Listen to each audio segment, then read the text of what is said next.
দেখো কত সুন্দর করেছে এই জায়গাটা।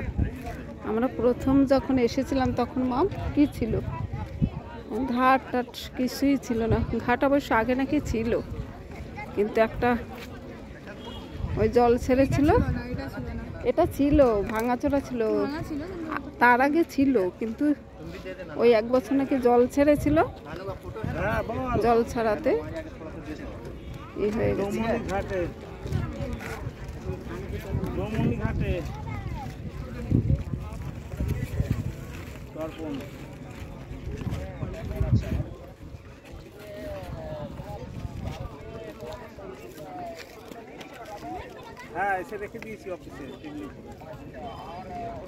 এখানে তর্পণ করা হয়, আমরাও তর্পণ করার জন্য এখানে এসেছি।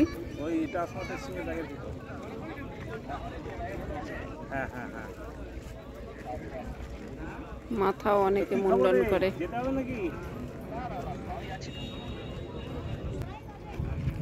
আর ওই দিকে ওই পাটটায় একটা মন্দির আছে, ওপারে আমরা গিয়েছিলাম।